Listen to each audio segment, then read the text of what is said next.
Well, good evening, my friend. So good to see you again. Of course, it's me, Corrigan Blake. Here again, but with something a little bit different for you. Tonight, I'm going to read you some ghost stories. It is winter time, at least where I am, and so I'm snowed in, and nights like this by the fire are a fine time to share scary stories. So I am going to read some to you.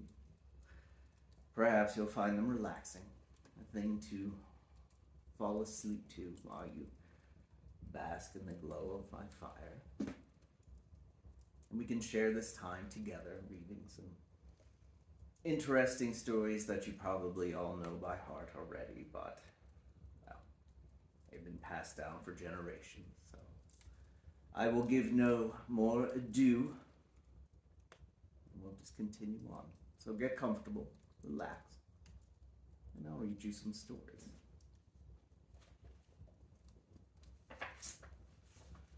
Let's see.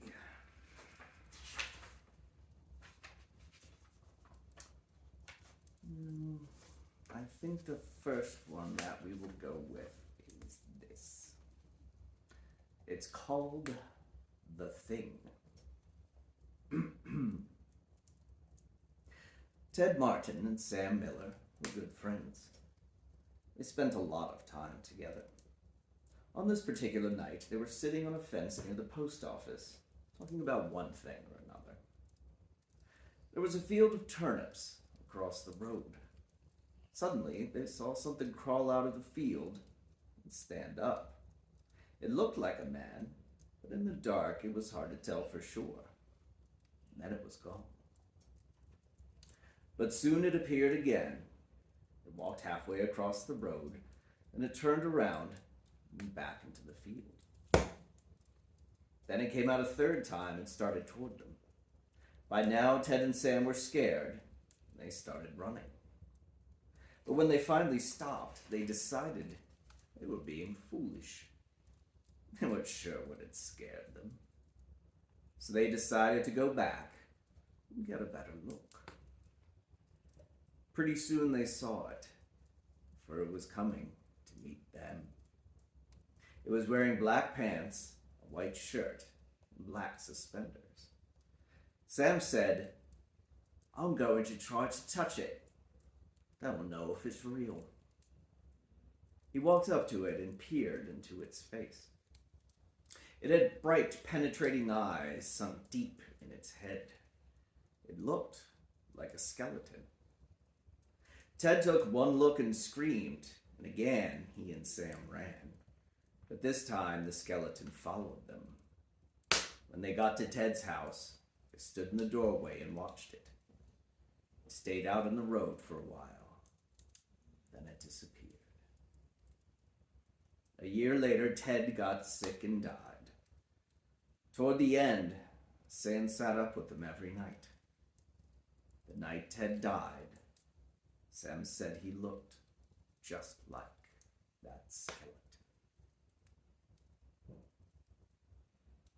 Now that was a quick little one. A lot of these will be very quick, but hopefully they'll be enjoyable.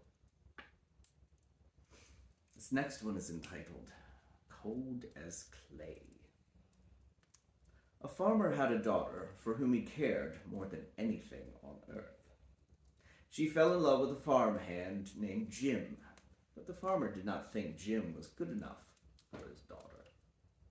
To keep them apart, he sent her to live with her uncle on the other side of the country.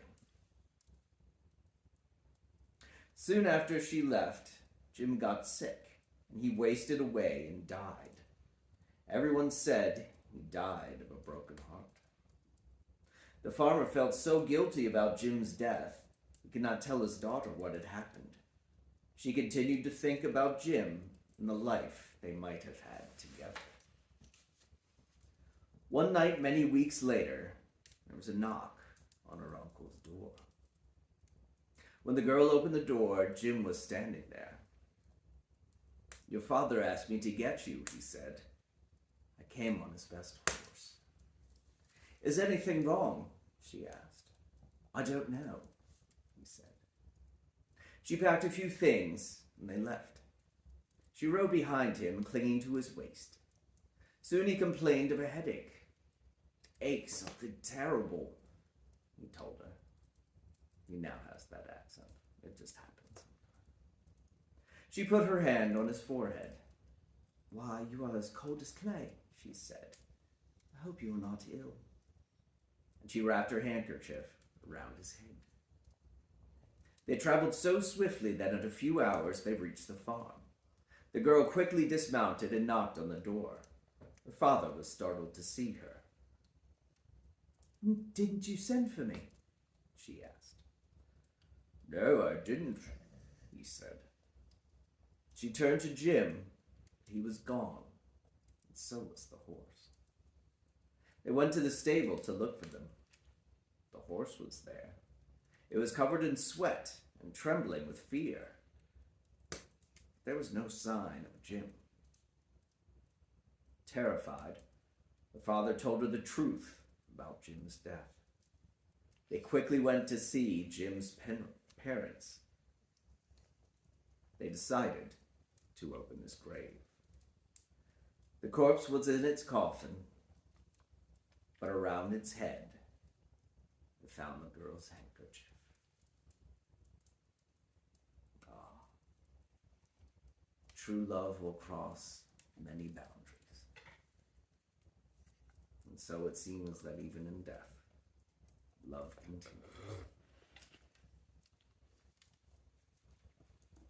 This next story is called The White Wolf. The timber wolves around French Creek had gotten out of hand. There were so many wolves, the farmers could not stop them from killing their cattle and sheep. So the state put a bounty on them. It would pay a hunter $10 for every wolf pelt he turned in. I don't know how much wolf pelts go for. A butcher in town named Bill Williams, thought that was pretty good money. He stopped working as a butcher and started killing wolves. He was good at it. Every year he killed over 500 of them. That came to more than $5,000. And I should know, I'm an accountant. It was quite a bit of money in those days. After 4 or 5 years, Bill had killed so many wolves that there were hardly any left in that area.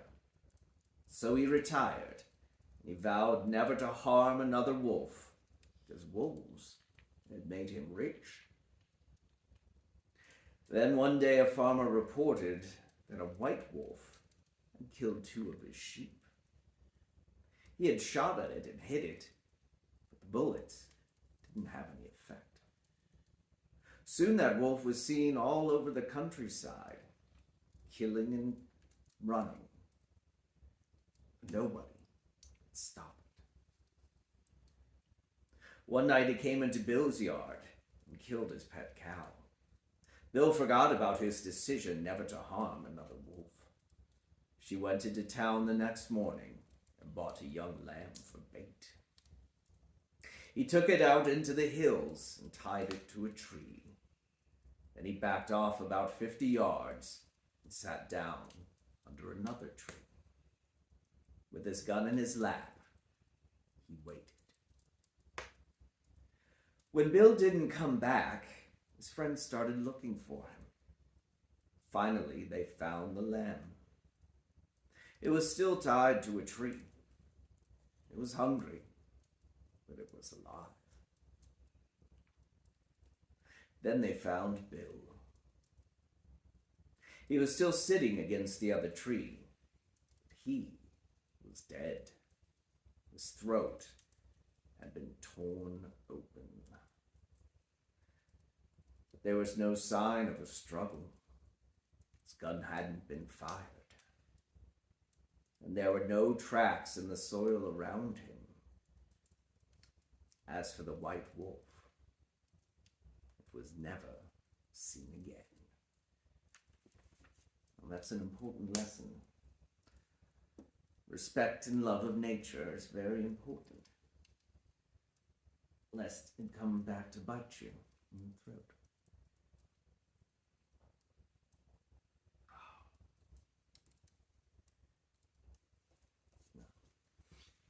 If you're already asleep, and I hope you are having pleasant dreams. And if you're awake, we'll continue. Well, I'll be continuing nonetheless. And if you're asleep, you'll be hearing it in your dreams. But I hope they're good dreams. This next story is called The Haunted House. One time a preacher went to see if he could put a haunt to rest at a house in his settlement.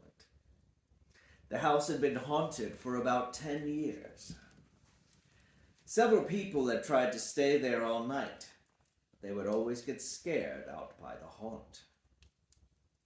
So this preacher took his Bible and went to the house, went on in, built himself a good fire, and lit a lamp.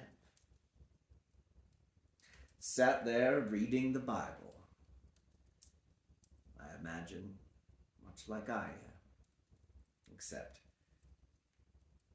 mine's no Bible.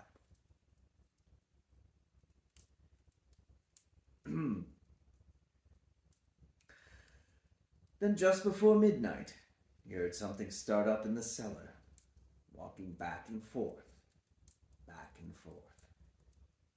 Then it sounded like somebody was trying to scream and got choked off.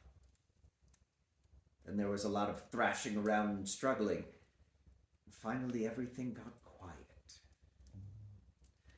The old preacher took up his Bible again, but before he could start reading, he heard footsteps coming up the cellar stairs. He sat watching the door to the cellar, and the footsteps kept coming closer and closer. He saw the doorknob turn, and when the door began to open, he jumped up and hollered, "What do you want?" The door shut back easy, but there wasn't a sound. The preacher was trembling a little. He finally opened the Bible, possibly also the bottle. I didn't put that part in, but we can assume he was a preacher after all. But when he finally opened the Bible and read a while, then he got up and laid the book on the chair and went to mending the fire.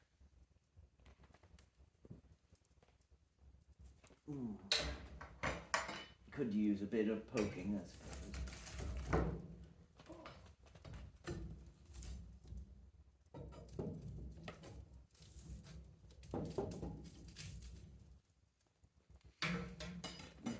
That's a little better.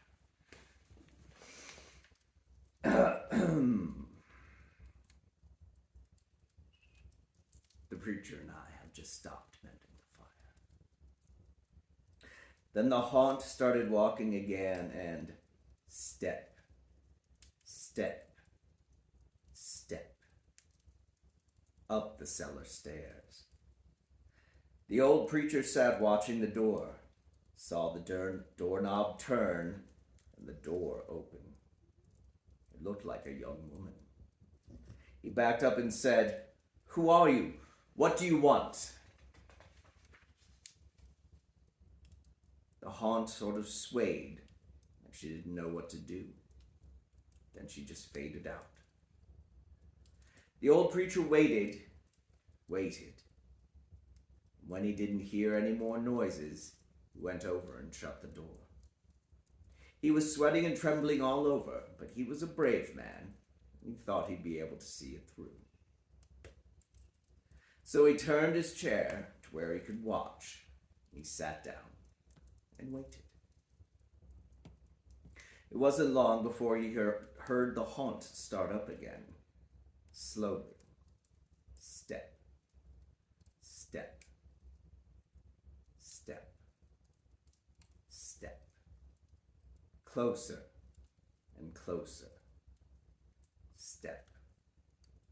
Step. And it was right at the door.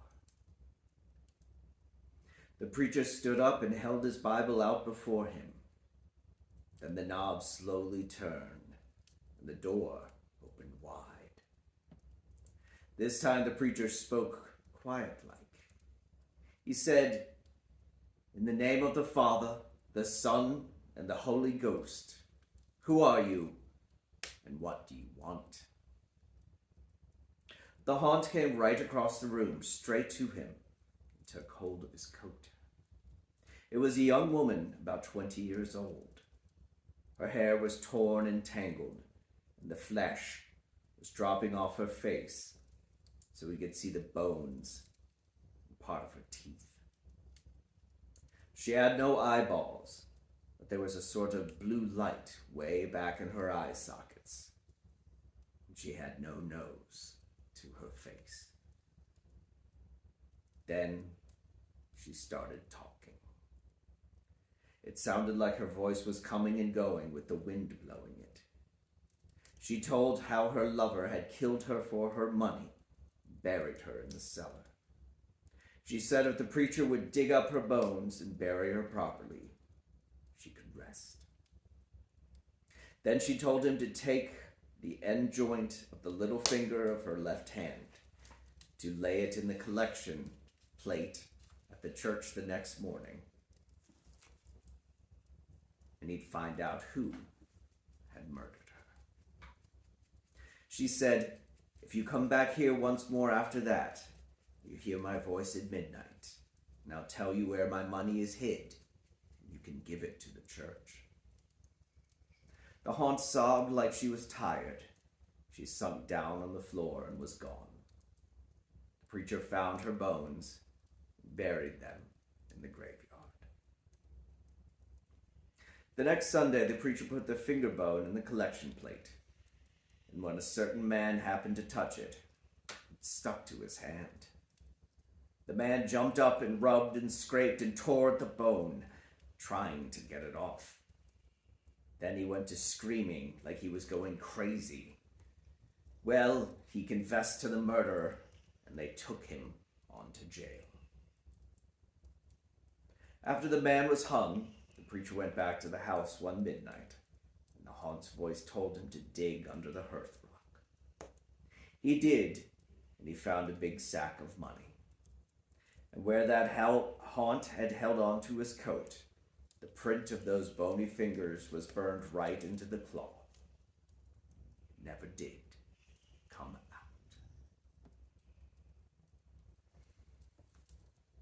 I'd say his fate was too good for the man. Our next story is called The Guests.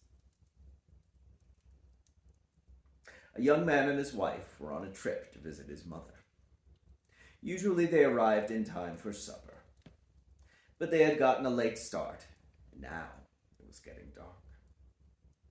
So they decided to look for a place to stay overnight and go on in the morning. Just off the road, they saw a small house in the woods. "Maybe they rent rooms," the voice said. The wife said, the voice said. Disembodied voice. Belonging to a wife, apparently. "Maybe they rent rooms," the wife said. So they stepped up to ask. An elderly man and woman came to the door.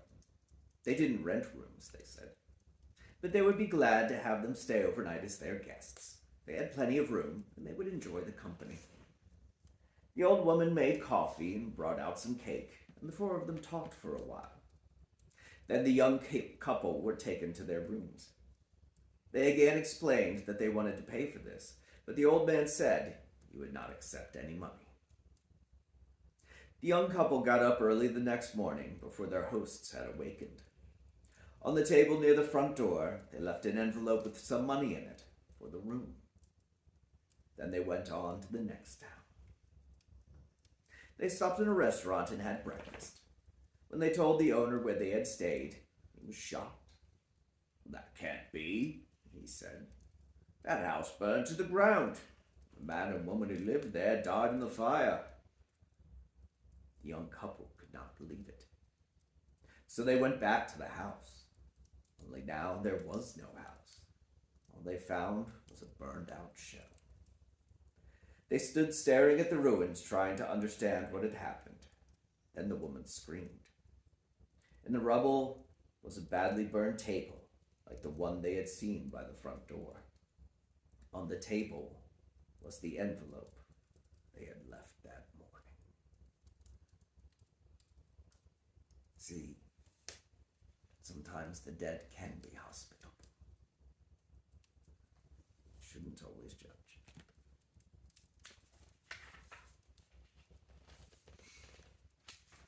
Now we will venture away, perhaps, from a ghost story and go on to something a little different.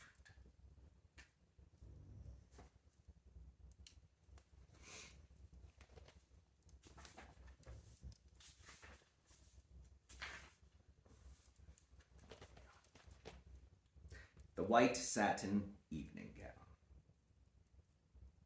A young man invited a young woman to a formal dance. But she was very poor, and she could not afford to buy the evening gown she needed for such an occasion. "Maybe you can rent a dress," her mother said. So she went to a pawn shop not far from where she lived. There she found a white satin evening gown in her size. She looked lovely in it, and she was able to rent it for very little. When she arrived at the dance with her friend, she was so attractive, everyone wanted to meet her. She danced again and again and was having a wonderful time.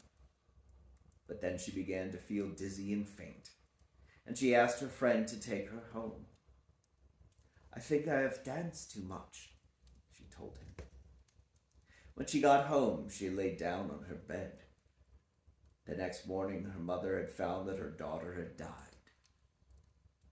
The daughter did not understand what had caused her death, so he had the coroner perform an autopsy. The coroner found that she had been poisoned by embalming fluid. It had stopped her blood from flowing. There were traces of the fluid on her dress. He decided it had entered her skin, and she perspired while she was dancing. The pawnbroker said he bought the dress from an undertaker's helper. It had been used in a funeral for another young woman, and the helper had stolen it just before she was buried. Dun dun dun. Let that be a warning to you. Thrift shops may kill you.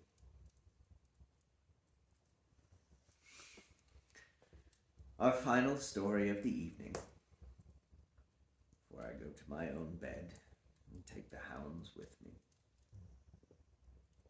It's entitled The Attic. A man named Rupert lived with his dog in a house deep in the woods. Rupert and I have a lot in common. Rupert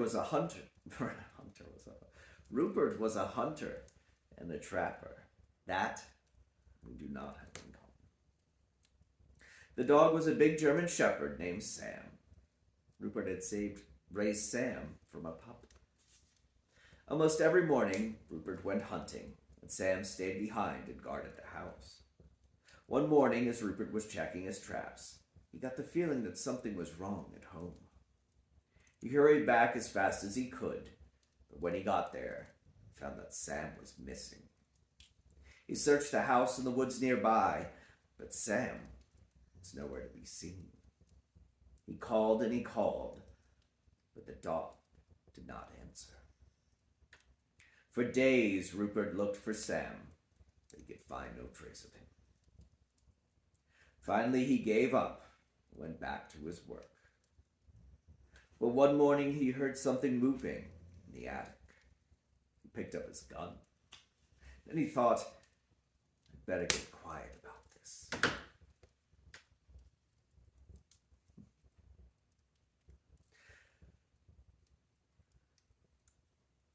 So he took off his boots, and in his bare feet, began to climb the attic stairs. He slowly took one step, then another, until at last he reached the attic door. He stood outside listening, but he didn't hear a thing. Then he opened the door and, Ah! At this point, the storyteller stops, as if he has finished. Then somebody will ask, why did Rupert scream? The storyteller replies, you'd scream too if you stepped on a nail in your bare feet. Well, that was a pleasant little story. Especially when the stairs decided to echo parts of it. It's very interesting. Living in a cabin in the woods in the middle of winter. I suppose that will be our last story. It wasn't my favorite story, but it was a story. I didn't pick them before I did this.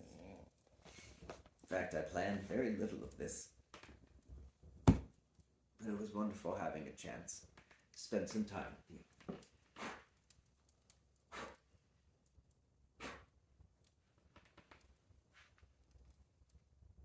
And I hope you have a wonderful evening.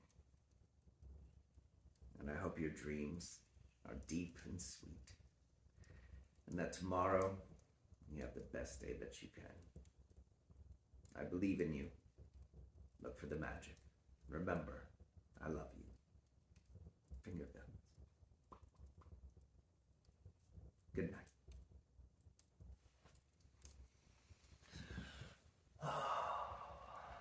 Please enjoy the fire, though, for a little bit. Come, hounds.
Good night.